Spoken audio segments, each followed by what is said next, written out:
Bismillahirrahmanirrahim. Today we are going to start the 10th lecture of Discrete Structures CSC 102.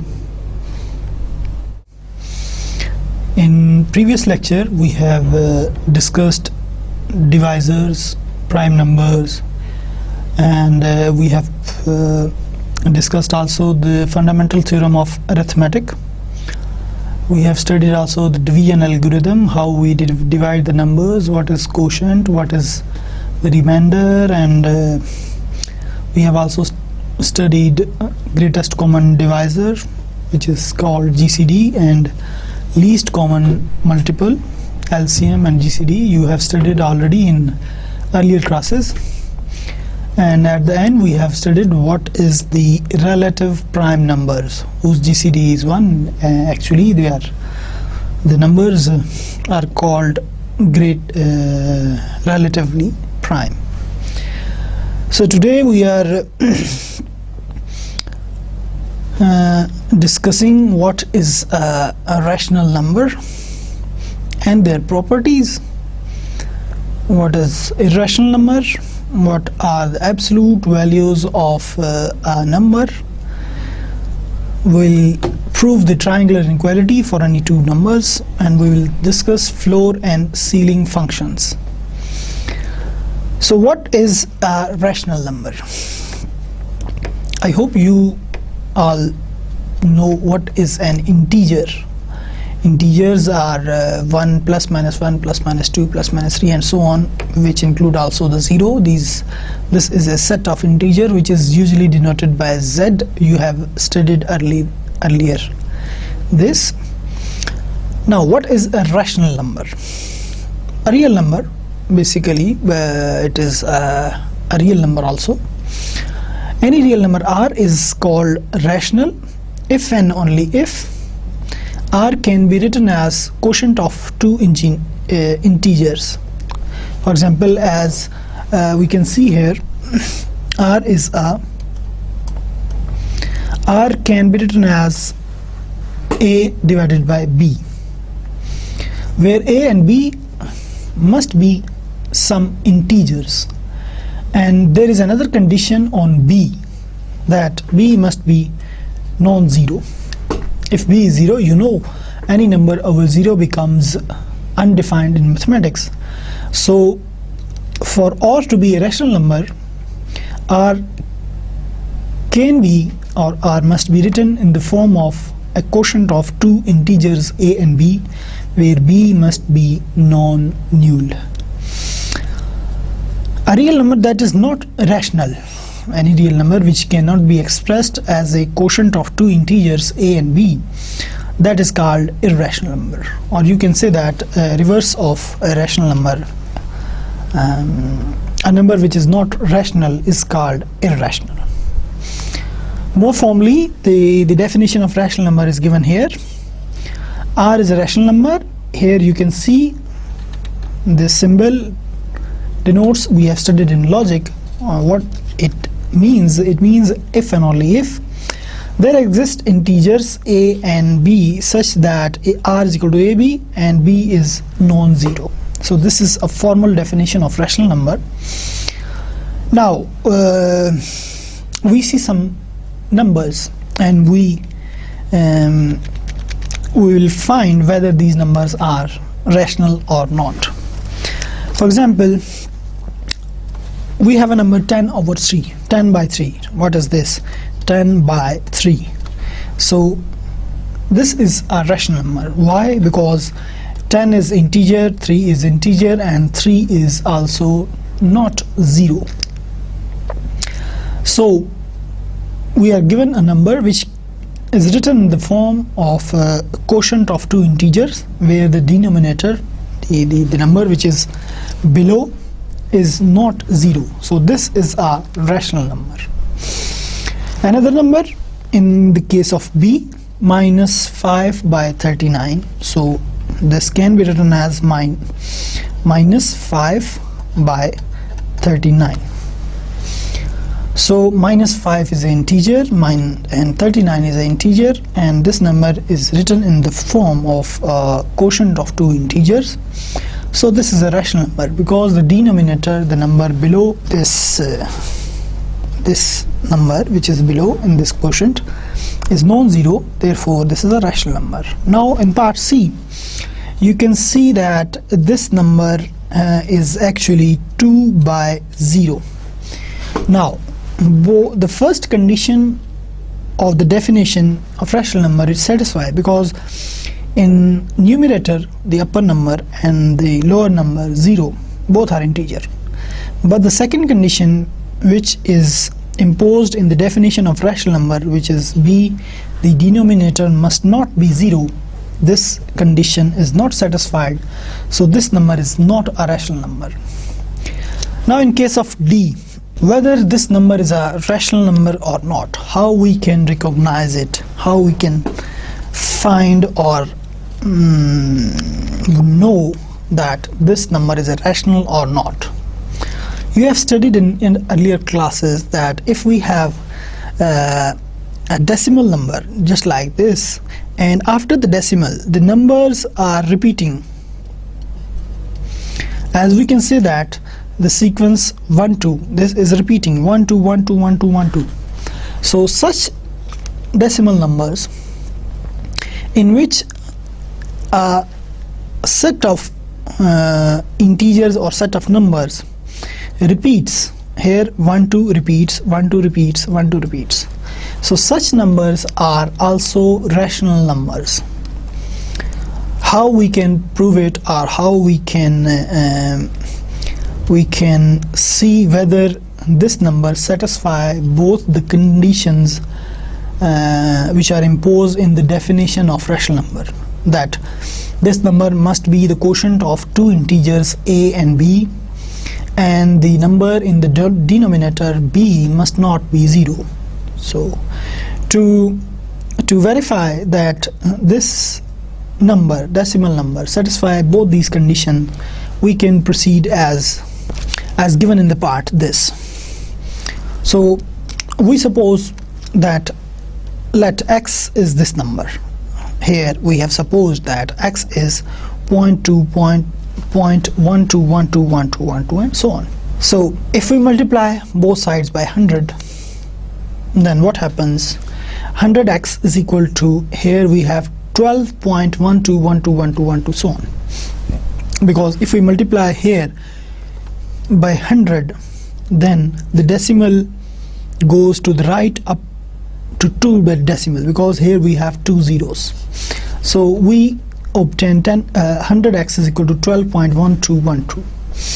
Now x is equal to 0.1212 so on, and 100x is equal to 12.1212 so on.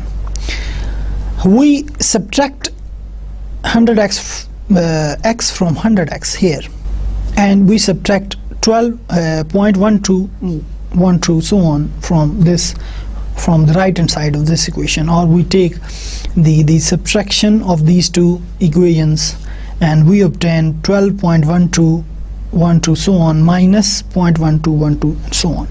So if we subtract 0.1212 from this 12.1212 so on, we get what? We get 12. So here 100x minus x becomes 99x, so 99x is equal to 12x. So we obtain 99x is equal to 12, and we can divide 99 on both sides and we get x is equal to 12 by 99. So the number 0.1212 so on, this can be written as x is equal to 12 by 99. So now we can see that this number 0.1212 and so on, this can be written as x is equal to 12 by 99. So now we can check the two conditions which are imposed in the definition of rational numbers, because the numerator and the denominator are both integers, and the denominator, the lower number, is not equal to 0. Therefore this number, which is the 0.1212 so on, this is a rational number. We can do this only when the sequence of number, this in the decimal number, repeats, as here 0.1 to 1 to so on, 1 2 repeats. So such numbers in which any particular sequence or pair of numbers repeats, such type of numbers are also rational numbers, and we can convert these numbers into the usual quotient form of the rational numbers 12 by 99, as we have transformed this number. So the numbers in which this sequence do not repeats, for example, we have 0.12398421169. So in this we can see that there is no repeating sequence, so such type of numbers are not rational numbers. So the only numbers in the decimal form in which a sequence of number repeats are rational numbers, and in which after the decimal the numbers do not repeat are not rational numbers. So I hope you understand what is the rational number. Now we proceed to the properties of rational number. The first property or theorem or proposition is that every integer is a rational number.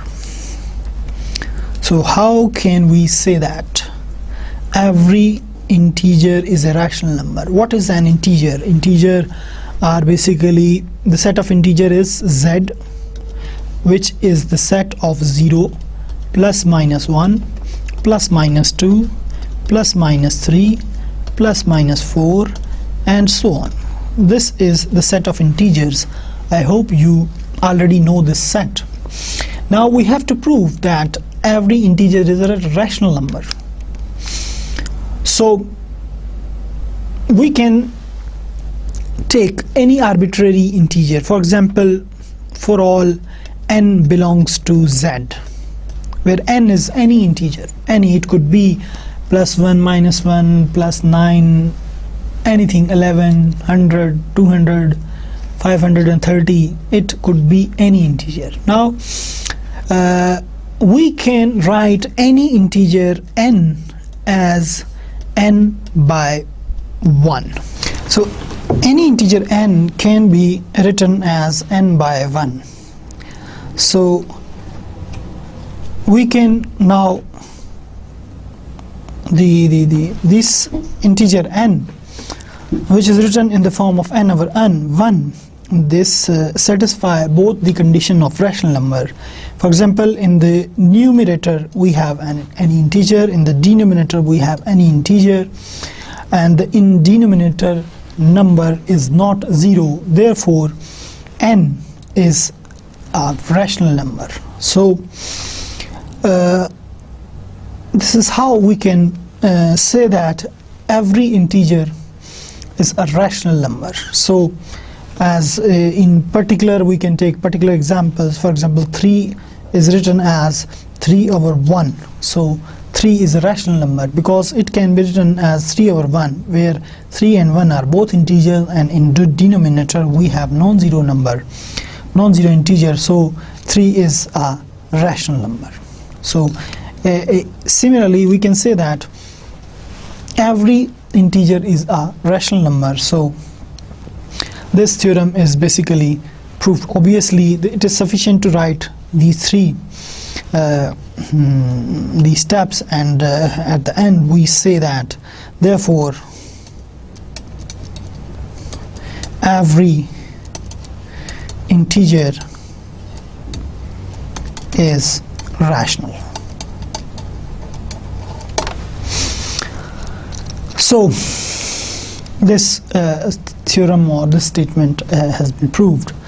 We consider another example of this. We want to prove now in this theorem that sum of any two rational number is a rational number.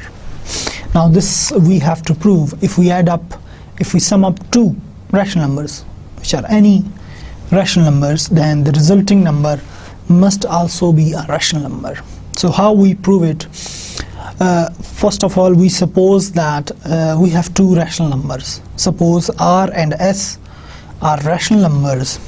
We have supposed it because the sum of two rational numbers must be proved a rational, or this is what we have to prove. So to take a sum, we must already have two rational numbers. So we suppose that R and S are rational numbers. Then by definition of rational, this R can be written as A divided by B and S can be written as C divided by D, where A, B, C, D are any integers and the denominator of in the rational number must not be 0. So here the denominator is B, here the denominator is D.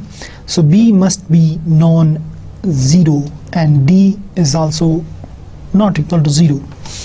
Now we have two rational numbers. So we have to prove that sum of these two rational numbers must be a rational number. What we do, we take the sum of R and S. So R, what is R? A over B. What is S?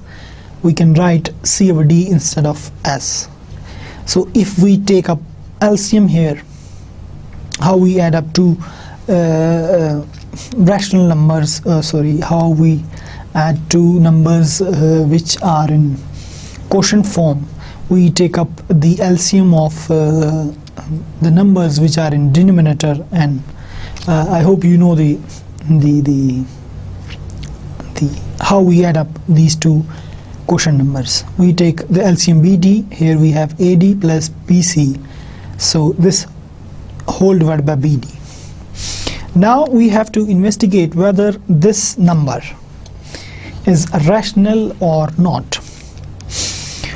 Now in the denominator we must have an integer, and in numerator we must also have an integer by the definition of rational number, and the number in denominator must not be 0.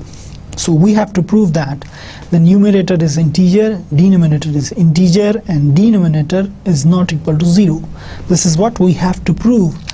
That will conclude that this whole integer is a rational.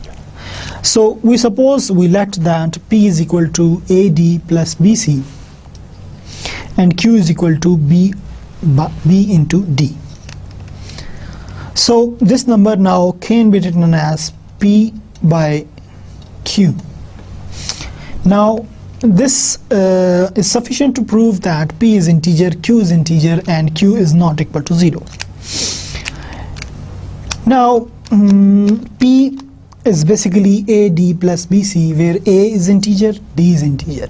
So if we have two integers, then product of two integers is also an integer, and B is integer, C is integer, and product of two integers is also integer. We know that.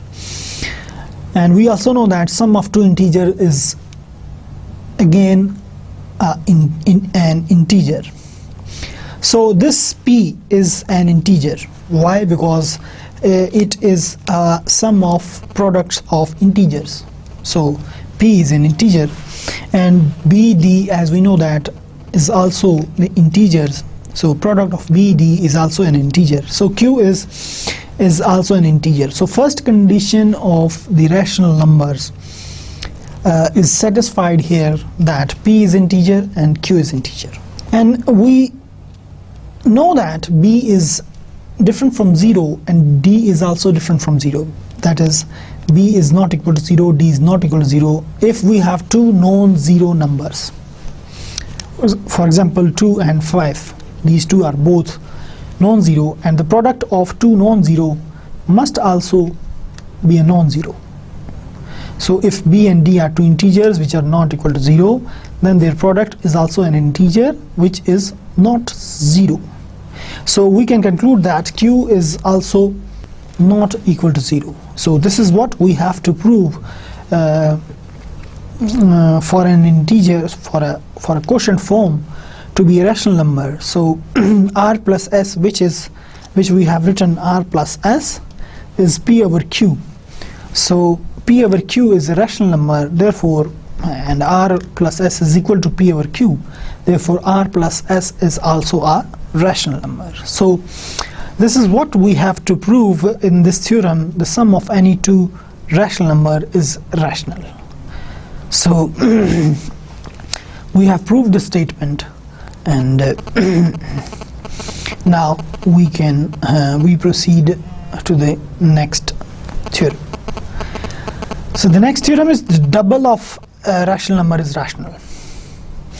Now we prove that if we multiply a rational number by 2, the double of rational number, what does it mean? It means if we multiply a rational number, any rational number, by 2, then it remains rational. So we can take the help of the previous theorem which we have proved in the previous slide. So to prove a double of a rational number is rational, we must have a rational number. So we suppose that r is any rational number. Here we multiply r by 2. Now we can write it as r plus r. So what we have proved in the previous theorem, that sum of two rational numbers is a rational number. So r is a rational number, r is a rational number. It could be, these numbers could be same. So r plus r is a rational number because it is a sum of two rational numbers. So if the right hand side is a rational number, then the left hand side must also be the same as rational number. So we can conclude here that the double of a rational number is also a rational number. So I hope you understand this, how we can conclude it that the double of rational is rational. So we proceed to the irrational numbers. Basically a number which is not rational is irrational number. So such type of numbers you see very oftenly in mathematics. For example, square root of 2, square root of 3, pi, these are all irrational numbers. And how these numbers arise in geometry or mathematics, we will see in the next slide. So I have told you in rational numbers that if in a decimal form, if after the decimal any sequence of number which doesn't repeat, here no number, there is no sequence after point 4 1 4 2 1 3 5 6 2 3 7 3 0 9, there is no sequence which is repeating in this number after the decimal. So this number is not a rational number. We have proved earlier that a number in which some set of numbers after decimal repeats, that can be converted into a quotient form p over q, which will be then the rational number. So such numbers such as square root of 2 is basically 1.4.4142 and so on. Such numbers are irrational numbers. These numbers cannot be written in the form of p over q. Again, the under root 3 is also an irrational number. Pi is, the value of pi is 3.1214. I don't know exact value of pi, but this is approximately like this. But after the decimal, the numbers do not repeat. So pi is also a irrational number. And there's a note that product of two irrational number is not necessarily irrational. For example, if we take square root of 2 into square root of 2, this becomes basically square root of 2 whole square. Now this square root and 2 cancels, we obtain 2. So product of two irrational number is not necessarily an irrational number. So this is this you should remember this, that product of two irrational number is not necessarily irrational, whereas product of two rational is necessarily a rational number. As we have proved that sum of two rational is irrational, we can easily prove on the same lines that product of two rational numbers is a rational number. It's a very easy exercise or theorem, and I left it for you to prove this statement that whether product of two rational is also irrational or not. Now, how the irrational numbers arise in mathematics or in geometry? In early classes you have studied the right angle triangles, in which one angle is 90. If we take the first triangle, which is this is a right angle triangle. We take the base 1 and the height 1. What will be the hypotenuse? What will be this side? We can obtain this side as by using the Pythagoras theorem, which is c square is equal to a square plus b square. What is a is base, and what is b? B is the height. So how we can find c? C is basically 1 square plus 1 square. Here we have c square. So what will be the c? This is obviously square root of 2. So this length is square root of 2. This is how we can find irrational numbers in mathematics or in geometry. Similarly, if we take the second right angle triangle, in which base is now square root of 2 and height is 1, what will be the hypotenuse? By using Pythagoras theorem, we can find that this hypotenuse will be square root of 3, and so on. We can go on and we find the irrational numbers in mathematics. This is how we can say that irrational numbers arise in mathematics in such type of problems. So next is the absolute number. Absolute number.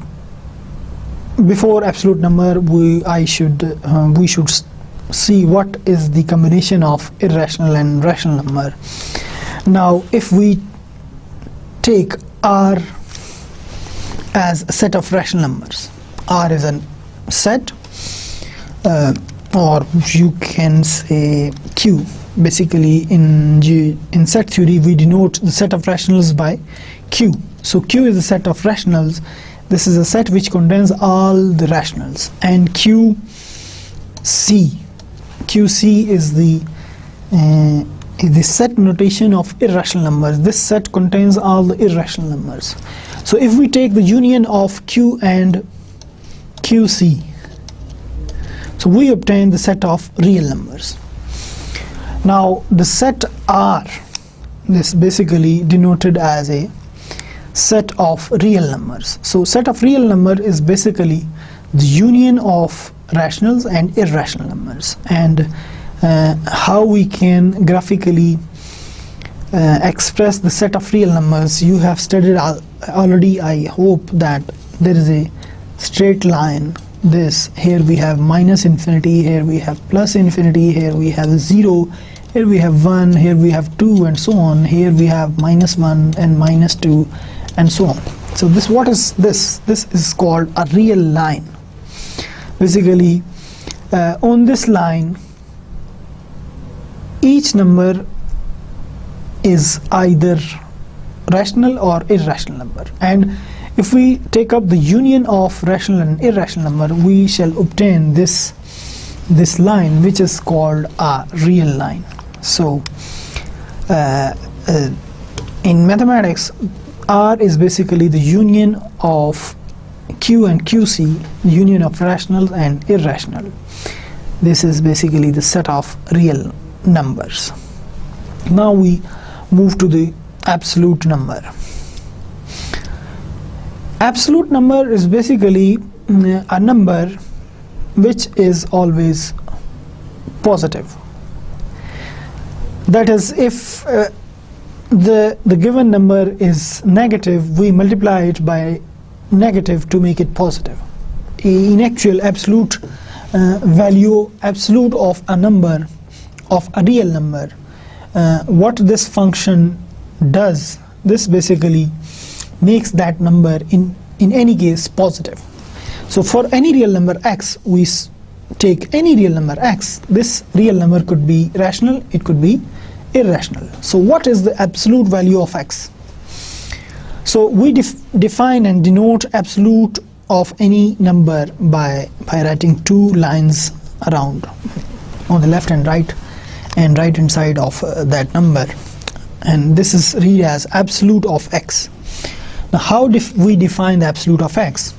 This is defined as x when x is greater than or equal to 0, and when x is less than 0, I told you that this function basically converts the numbers into positive numbers, whether the given number is negative or positive. If the given number is positive, the absolute of that number remains same. If the given number is negative, the absolute function multiplies it by minus to convert it to the positive number. For example, if we take the absolute of 2, now 2 is positive, the absolute of 2 remains 2. There is no change. Now if we take minus 3, now what this absolute function does on minus 3, it multiplies minus 3 by minus. So this is what absolute function does. It multiplies minus 3 by minus to make it plus. So minus of minus 3, it becomes plus 3. So what is minus absolute of minus 3 is basically plus 3. For example, the examples are given in the bottom of the slide. So absolute of 5 remains 5 because 5 is a positive number, but the absolute of minus 4 by 7 is a rational number. It still is a real number. So minus absolute of minus 4 by 7 is basically minus of minus 4 by 7, and it becomes 4 by 7. Absolute of 0 is 0. So this is how we take the absolute of any number. Now there is a small result related to the absolute numbers. For all real numbers r, if we take that any real number r, basically r is greater than or equal to minus or absolute of r, and less than or equal to absolute of r. So this we are going to prove this in particular example. We can take that 3 is greater than or equal to 3 absolute minus and less than or equal to absolute value of 3. Now we can see easily that this inequality is always true. Here remember that negative sign here is outside the absolute value. It's not the inside absolute of value. Absolute will convert that negative number into positive where the negative comes inside the absolute, not outside the absolute. This is basically minus of absolute of 3, not the absolute of minus 3. So this is basically the different thing, because minus of absolute of any number is not equal to absolute of minus of any number. This is not necessarily equal, because you are saying in this case that minus of 7 absolute is equal to 7 absolute. So this is minus 7 and this is 7. So you cannot say minus 7 is equal to 7. So remember that this negative sign is outside the absolute value. It is not inside the absolute value. So how we can prove this lemma or small result? Suppose r is any real number. We take any real number r, we divide it into cases according to the whether r is greater than or equal to 0 or r is less than 0. So if r is greater than or equal to 0, in this case, by definition of absolute, absolute of r is r, and also since r is positive, and minus of absolute of r is basically a negative number, as we have seen in here that minus of absolute of 7 is basically minus 7. So we can say that minus absolute of r is less than r, and thus basically if we have absolute of r is equal to r, we can write it absolute of r less than or equal to r, because in this case equality is true. So we can write in this case that minus absolute of r is less than or equal to r and less than or equal to absolute of r. Similarly, we can prove in the second case whether if r is less than 0, then multiplying both sides by -1 we can obtain this. And also, since r is negative number, absolute of r is positive, though absolute of r is greater than r, because r is negative. So absolute of r is always greater than r if r is negative. Thus it is also true in the case that this inequality holds. So therefore the given result can be easily proved by using the definition of absolute value of a number, of any real number. So the next is another very simple theorem which we use very frequently in mathematics and basic calculations. For any real number a, square root of a square is basically absolute of a. As we know that square of a is basically equal to minus a square, as you can see here on the slide. The number plus a and minus a are square root of a square.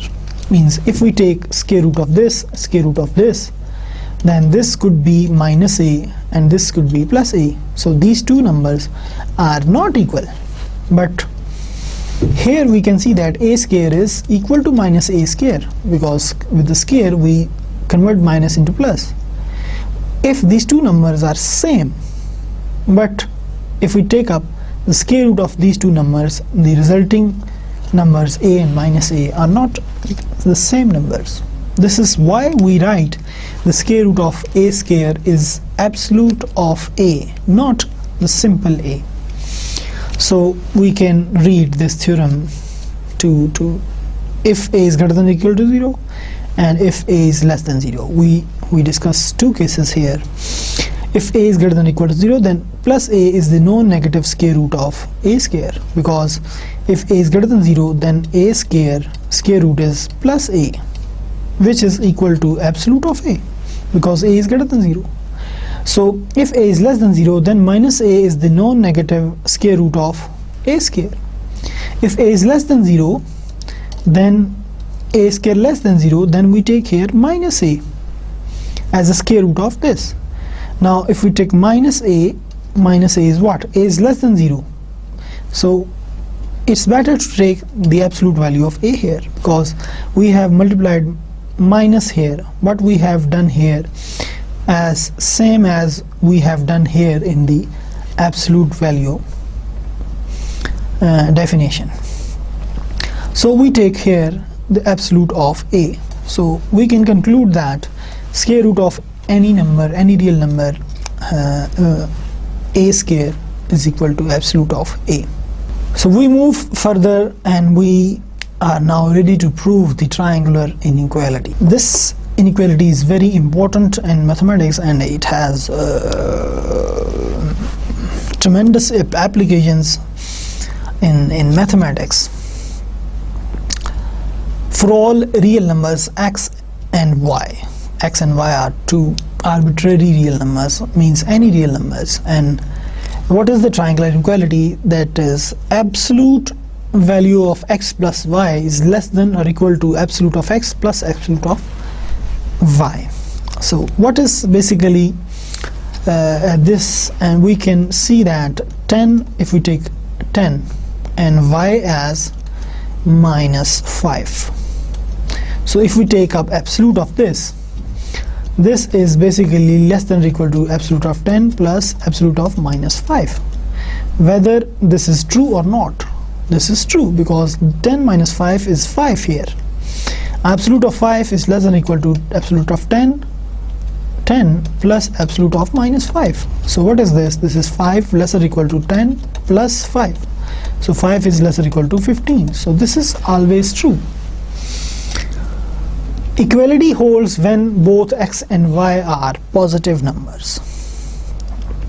Otherwise, if one of x and y are negative, then the equality doesn't hold, and the left hand side must be less than right hand side. Now we are going to prove it mathematically by using some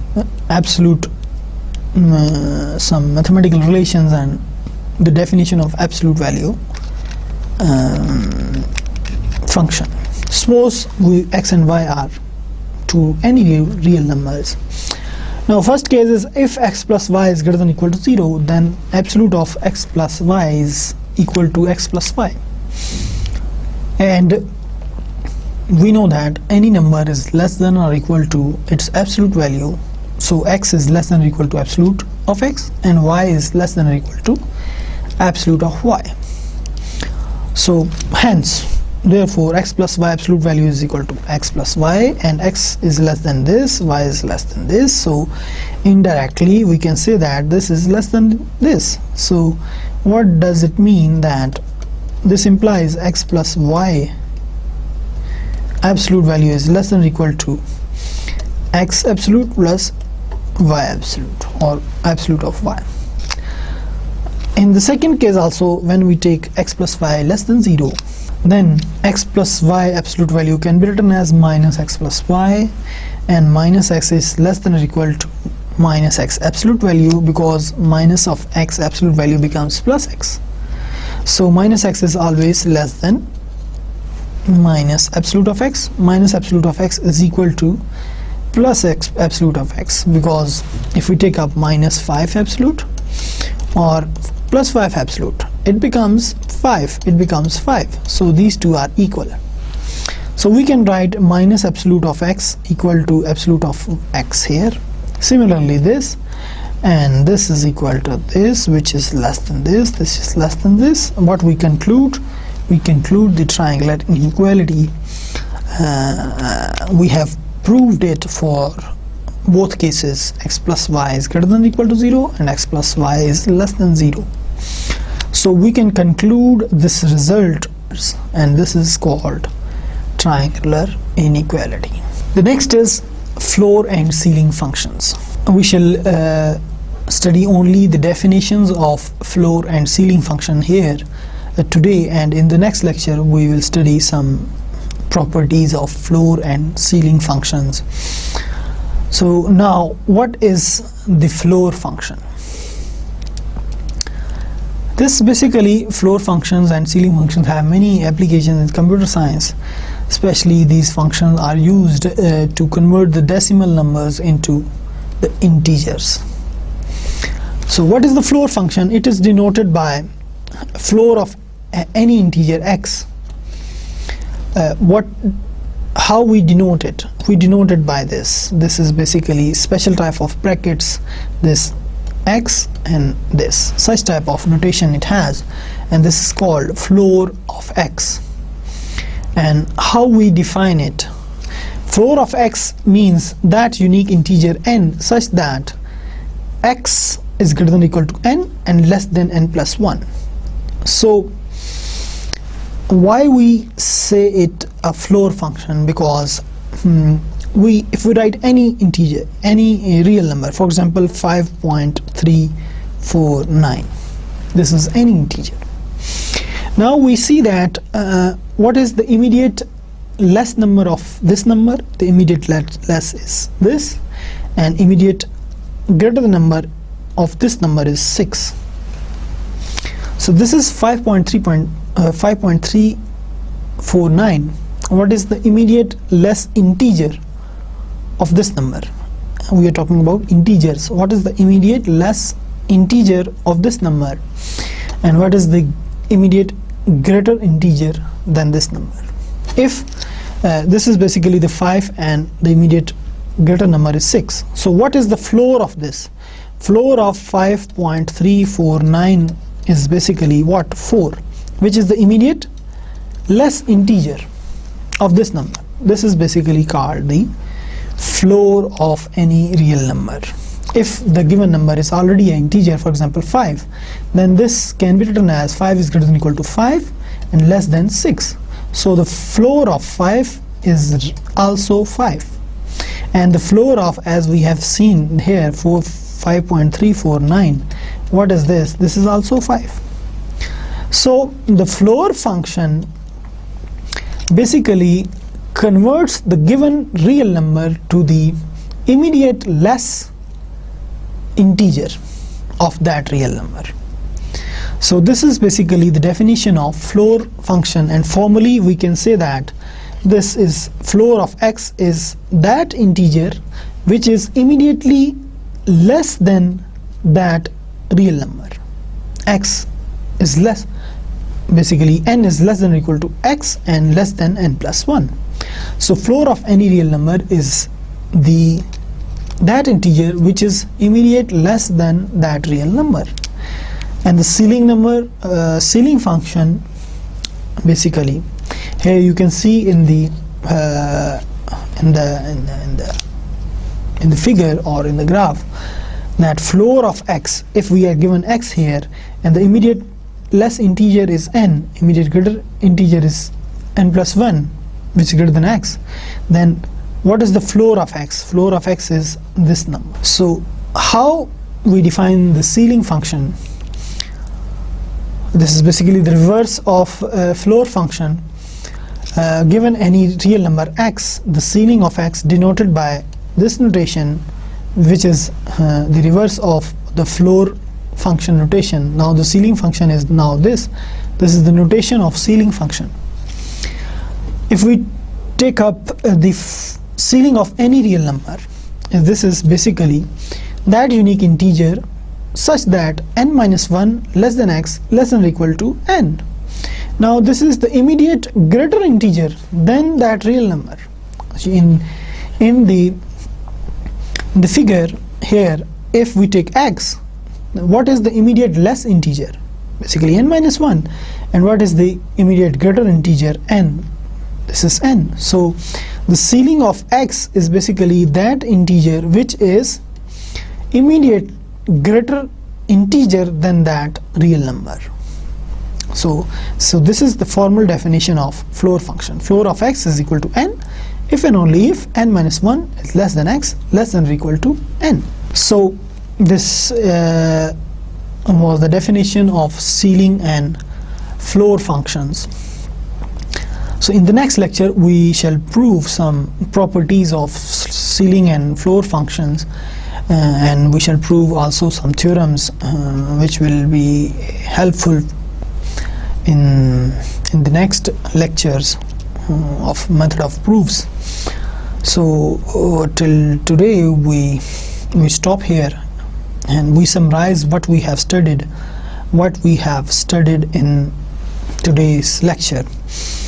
We have studied the rational number, properties of rational numbers, and we have studied some theorems related to the rational numbers. We saw also what is irrational number, and we see what is the real number. Real number is basically the union of rational and irrational numbers.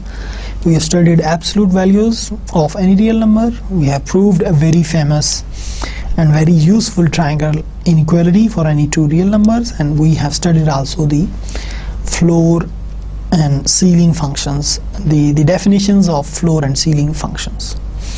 In the next lecture we shall discuss some properties of floor and ceiling functions, and we shall prove some theorems related to the floor and ceiling functions, and we shall also start the method of proofs. So till the next lecture, Allah Hafiz.